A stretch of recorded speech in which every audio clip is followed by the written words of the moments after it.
What began as an experiment to bring my 11-year-old daughter into my business has evolved into Our Young Creators, a podcast, a training center, and a movement dedicated to equipping kids with real-world marketable skills so that they can fund their own brighter futures. We're here to inspire you to turn consumption time on devices into creation time and use technology as a tool to bond and not bicker with your kids. Join us each week as we share the inner workings of our partnership and bring you stories from guests of all ages and from all walks of life on our quest to nurture and to celebrate our young creators.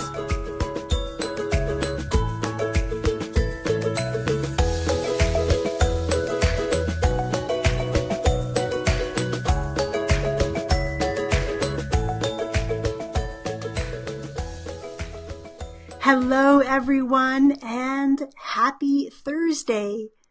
I am so glad you're tuning in live or catching the replay. As you're tuning in, I would love to know where you are tuning in from today.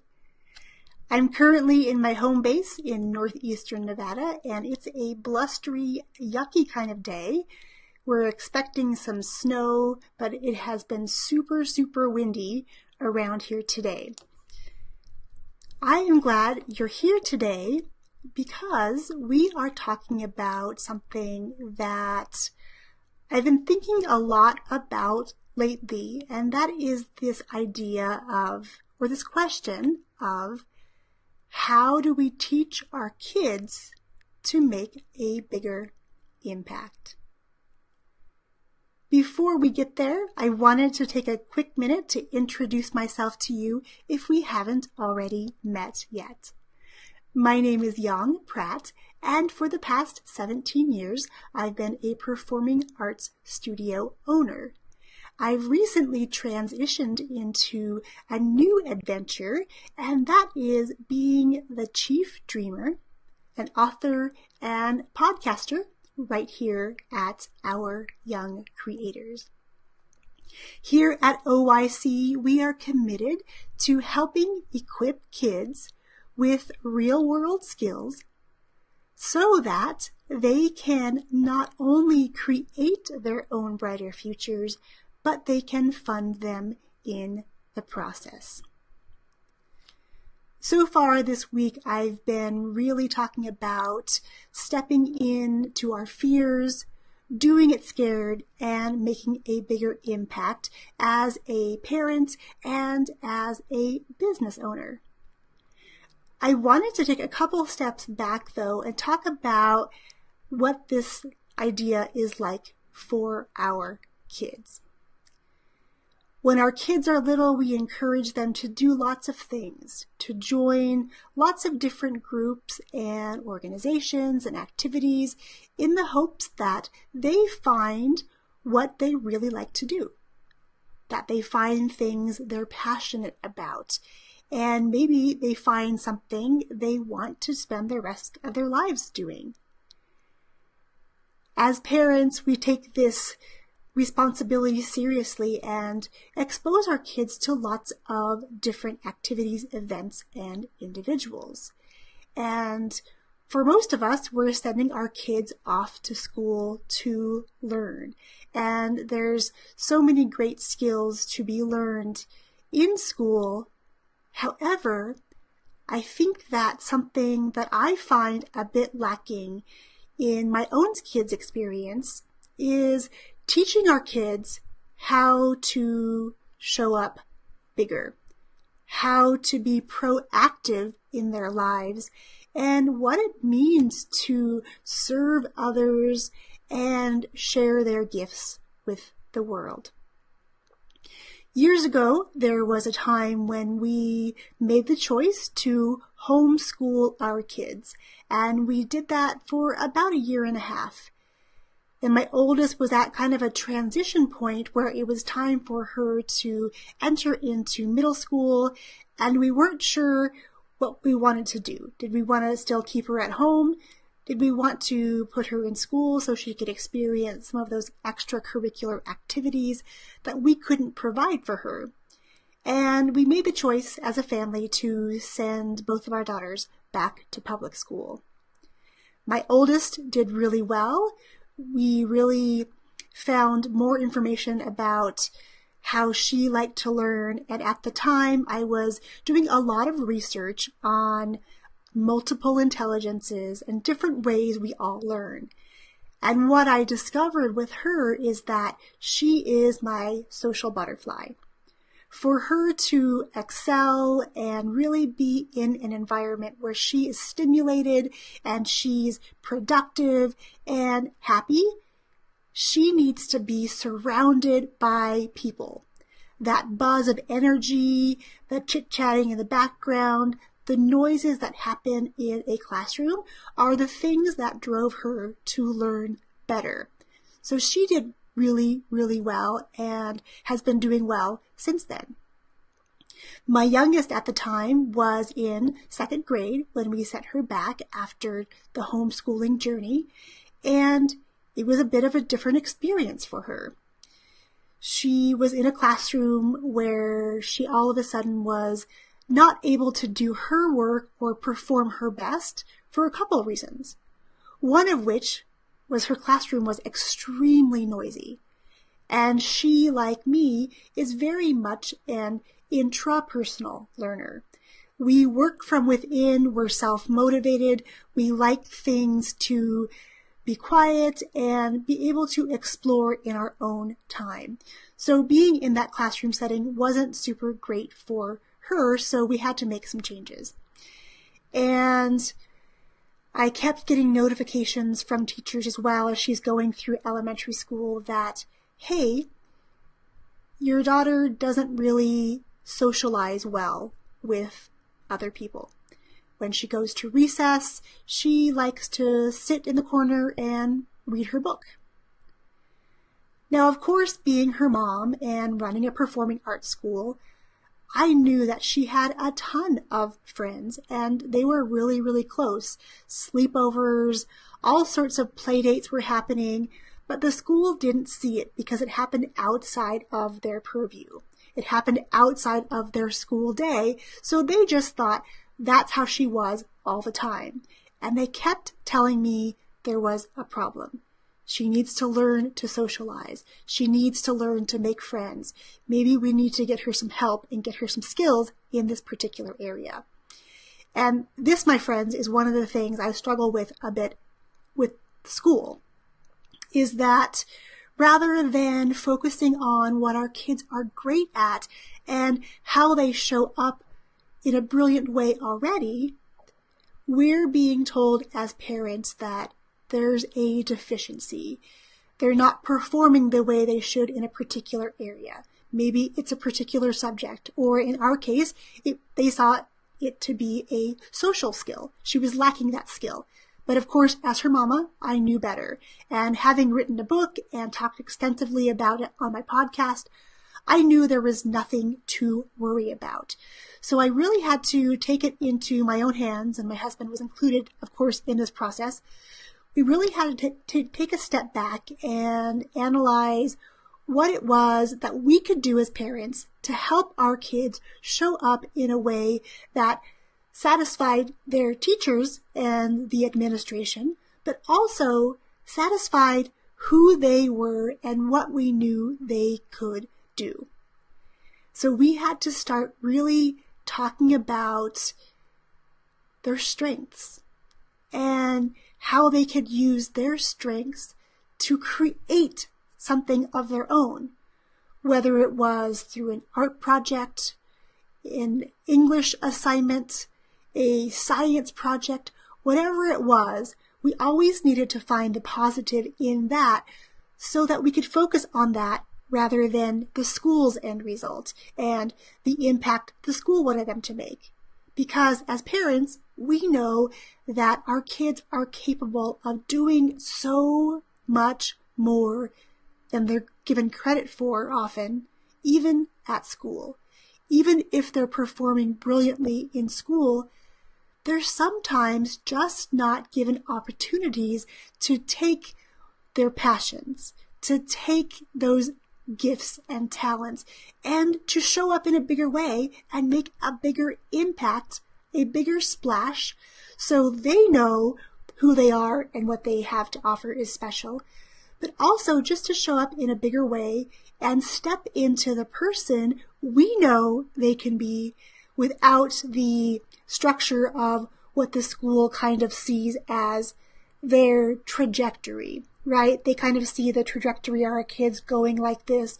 So if we're at this point and all of a sudden the school sees a dip, they're trying to fix this rather than pushing our kids to accelerate what they're already great at. So my request for you today is for you to take a step back as a parent and evaluate the ways in which your kids are showing up. Are there gifts and talents that aren't being recognized at school? If so, how can we have a conversation with our kids' teachers and say, look, I know you're looking for this in school, and I understand that they have to meet a certain number or score. However, I know my kid is really great over here. How can we bring this into his or her learning so that we can take this skill over here, which the school sees as a deficiency, and elevate that to the next level? It's really just a matter of backtracking and figuring out and outsmarting, I guess is a way to put this, outsmarting the school system so that our kids are learning to appreciate their own skills and talents for what they're worth and what they could provide to the world, rather than just focusing on that test score or that achievement in an academic subject. Because of course, for me as a parent, I want my child to love learning, not just be great at filling in the blanks and learning to take a test. For me, the true point of education is to instill this curiosity in them, to help them know that it's okay to question things. It's okay to not want to fit in with everybody else. It's okay to take a different path. Because when I was a kid, I always felt like I was on the outside because what my friends wanted to do, where they were going, is not necessarily what I wanted to be doing. The way they scored on tests was certainly not where I was on tests, but there was no one in my life who understood that it was okay not to score 100%. It was okay to make mistakes. And it was okay not to be in the normal range when it came to testing, because the tests really only focus on two strengths. As a researcher, I know that there are at least 7 ways we can all learn and relate to the world. So the schools are teaching and testing to 2 of those. So if I can find out where my kids' strengths are, and maybe they match up with those 2, that's awesome. But if, for instance, they are a kinesthetic learner and they like to be up and moving, they like to experience, that's where I find myself. As a dancer, this definitely makes sense. For me to understand someone's choreography, I need to learn it in my own body. I need to work through each step. I need to do it to make sure I understand it enough to go and perform it. So if you have a kid who is like that, maybe you're being told they're too rambunctious in class. Maybe they're not sitting still enough. And let's face it, as an adult, I have a heck of a time sitting still and often spend most of my days standing or moving from room to room because I need that new perspective to help me process information. I need to stand and move to process that information. So as a parent today, I want you to take a step back and be an observer. Be a scientist. Figure out ways that we can really elevate our kids' skills and experiences and the way they like to relate to the world, and elevate those so that that becomes the norm. That who they are and what they bring to the table is celebrated. It's not bad that they have different skills. It is not inferior that they're not in a certain class. It is just their own growth curve. They need to know that they can create a life and develop into a person who can then serve others. And it starts with us. We need to uplift them. We need to model for them the way that we can succeed in life is by learning to serve others. And in serving others, we show up as our best selves. And when we show up as our best selves, we can impact more people. So friends, if you have kids, I would love to know what you can do today to help celebrate your kids, raise that to the next level, and then show them how they can make an impact in not only their lives, but in school and to the world. Let me know what you come up with and how that plays out for you in the comments below. I would love to walk this journey right alongside of you. Okay, my friends, that wraps it up for today. I've gone on far longer today than I normally do. I appreciate you tuning in live or on the replay. Before you head out on the rest of your day, I want to ask you a question. What are you going to do with what you've learned on this podcast? Are you going to store it inside of your phone and have it there as a reminder of things you want to do? Or are you going to take action? If your answer is taking action, then I invite you to join us inside of Ninja School. We just opened the doors last week, and this program was developed because of all of the questions we kept getting asked about how the heck do we get our message on so many different platforms. Inside of Ninja School, it's all about taking massive action. Not only are we going to learn the tactical aspects of incorporating some tools and software into our businesses, we're also going to dive into a bit of strategy so that there is a reason why you're sharing your message and you're wanting to get it on more platforms. Now look, I know summer is coming up and you probably want to work a little bit less inside of your business. I totally get it. And if that is you, you definitely want to join us in Ninja School because we're going to learn to automate the process of getting our message on multiple platforms. And we're talking 50 plus. And we're going to be able to do it in less time than you're probably taking right now to get on just a handful. If this sounds like something you're ready to incorporate into your business to free up time and to reach more people, then my friends, I invite you to head over to bit.ly/OYC Ninja. And I look forward to helping you, holding your hand, and taking massive action together.